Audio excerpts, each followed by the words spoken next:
Hi, Far Sign. This is your Gem in-Year Tarot Reader, Aries, Leo, and Sagittarius. Alamin natin kung ano ang iyong reading. Titignan natin ang iyong sitwasyon na maaaring ma-encounter or na-encounter. Just a reminder, guys, this is a general reading, so this may or may not resonate with you, so don't take it personally. This is just a guide. Far Sign, Aries, Leo, and Sagittarius. Give me your energy.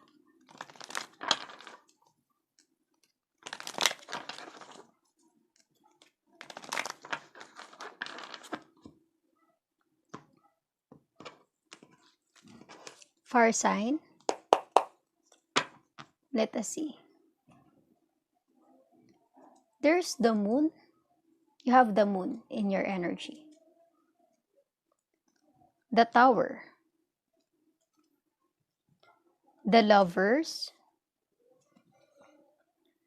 Four of Pentacles. And Ten of Wands.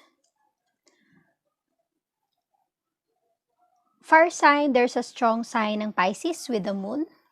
A strong sign of Gemini with the Lovers.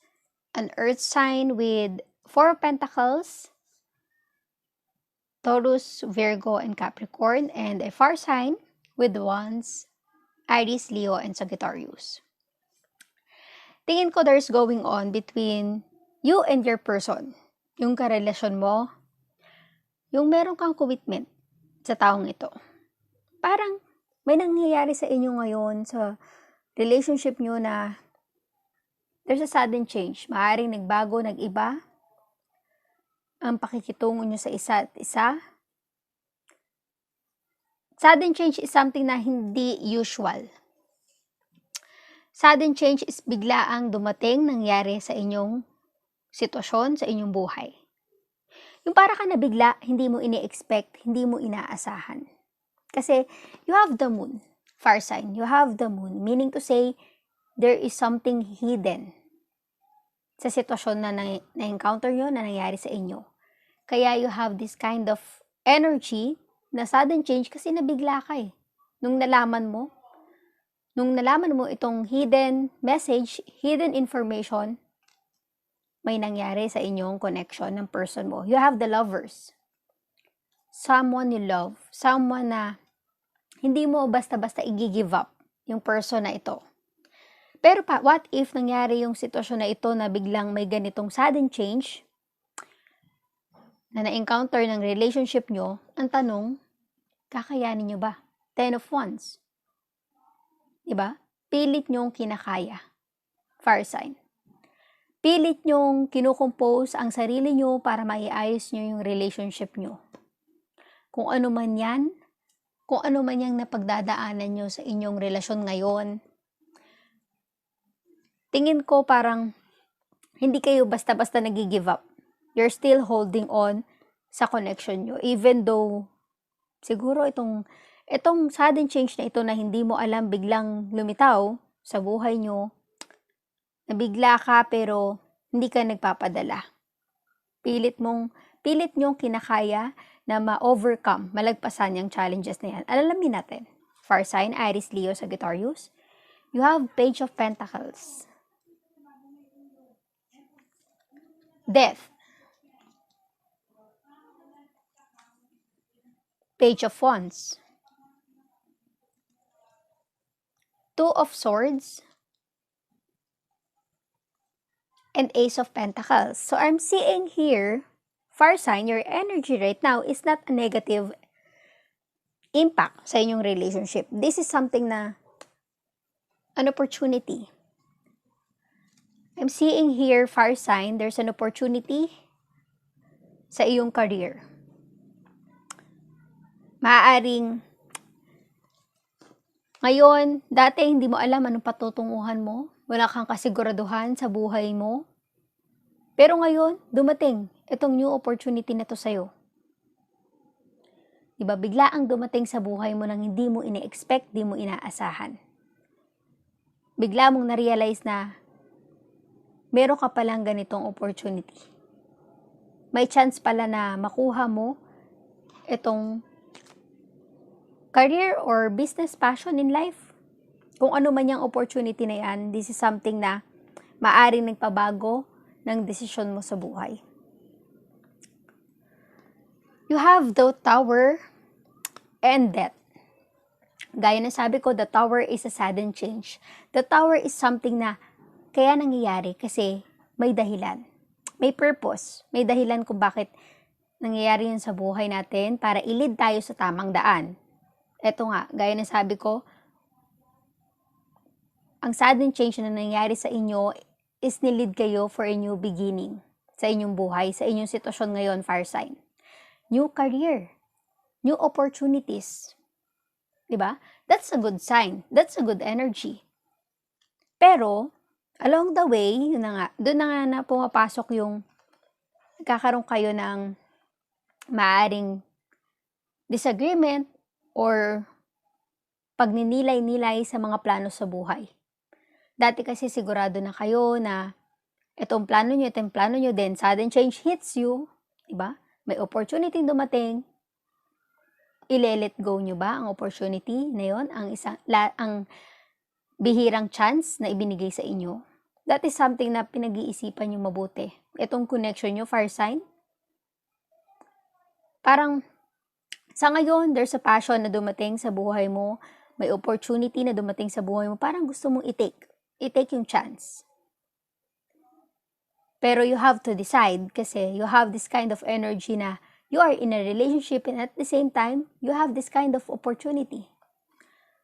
So, kailangan mo magdesisyon sa buhay mo, sa sitwasyon mo. Kasi, siguro merong connection na nagtitrigger sa opportunity na dadating sa buhay mo at sa connection mo sa taong mahal mo. Alamin natin yan. 4 of Pentacles and 2 of Swords. Diba? Hirap, hindi alam kung anong pipiliin. Kasi nga, ayaw mo i-let go yung taong mahal mo. Ayaw mo rin namang sayangin yung once in a lifetime na chance na dumating yung opportunity na to sa buhay mo. So, lito ka. Kasi pareho silang importante sa'yo sa ngayon. Hindi ka makapag-decide kasi alam mo na isa sa kanila, ang relationship mo, ang career mo, ang passion mo, ang magsasuffer. Kaya nahihirapan ka mag-decide, you felt this kind of burden, di ba? Pilit mo kinakaya kasi nga ayaw mo masayang yung opportunity na ito. Once in a lifetime lang to for you. Di ba? Pakiramdam mo, pag ito ipinalagpas mo, wala ka na ulit another chance. So, pilit mong kinakaya kasi ayaw mo rin naman bitawan yung taong mahal mo. And that's not an easy way to deal with that kind of situation. Fire sign, nasa energy ka ngayon na medyo lito, hindi alam ang gagawin. Kasi nahahati ka sa desisyon na kailangan mong i-take. Aalamin natin kung ano ang connection ng the Moon and Page of Pentacles in your energy, fire sign.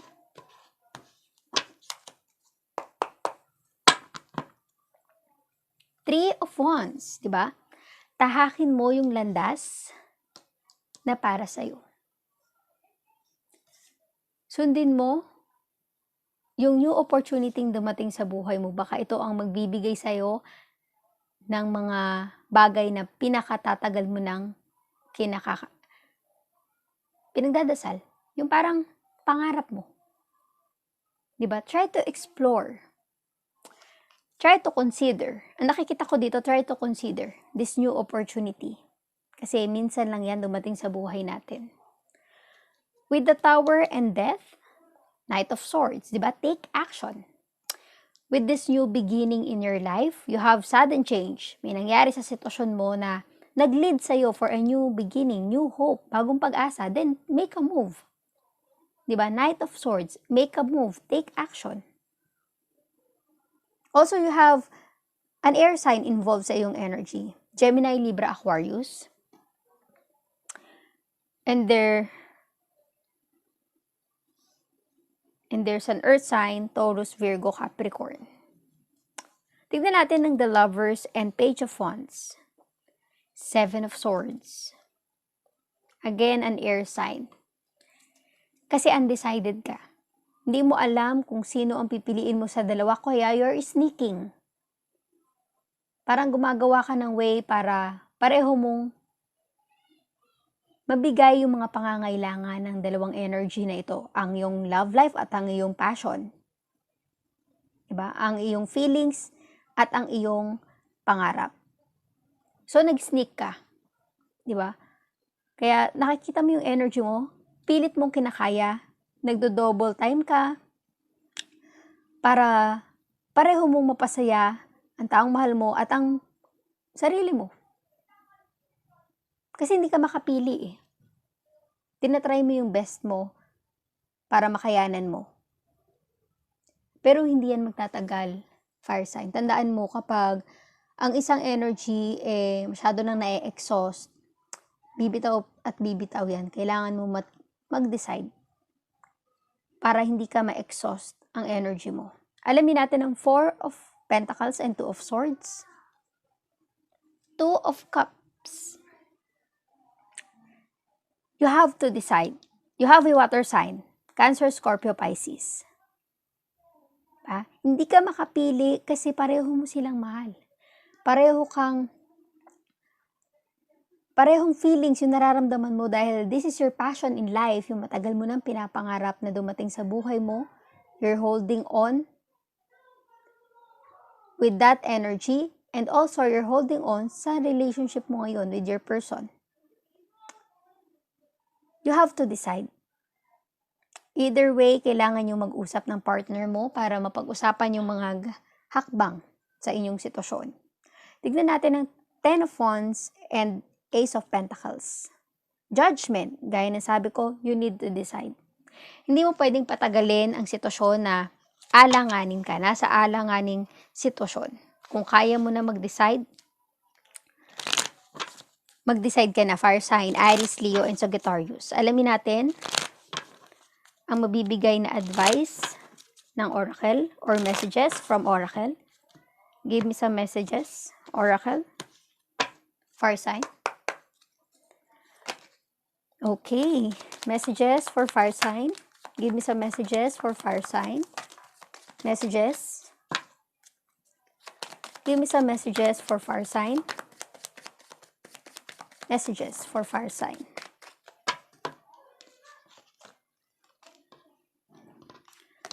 Fire sign, your message is, or, what do you need to release?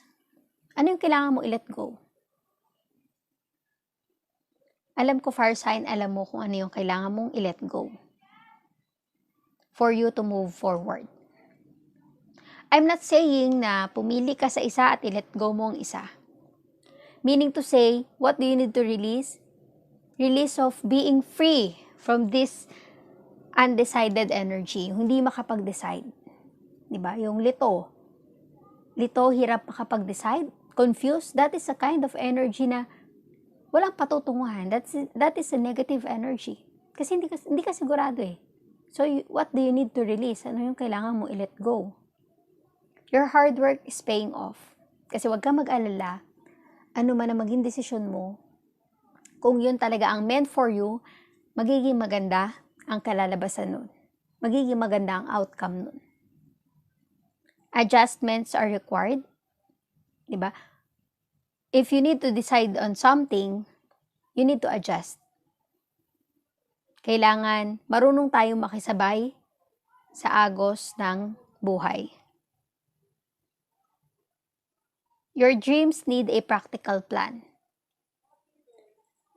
Kung sakaling piliin mo ang iyong career and passion, you have a plan.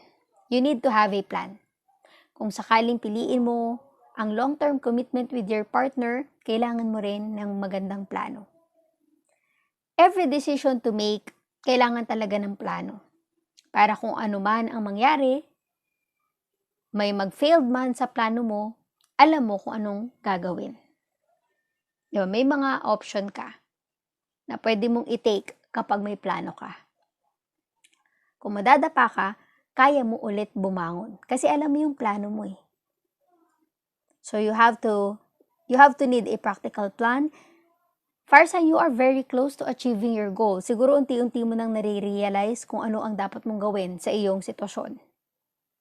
And emotions are running high kasi nga, mixed emotion ang nararamdaman mo, fire sign. Naiintindihan ko, nagigets ko yung nararamdaman mo kasi mahirap talaga na mamili sa dalawang sitwasyon na parehong malapit sa puso mo. So, thank you, fire sign. Aries, Leo, and Sagittarius. Please like, share, comment, and subscribe for more videos. Thank you, fire sign.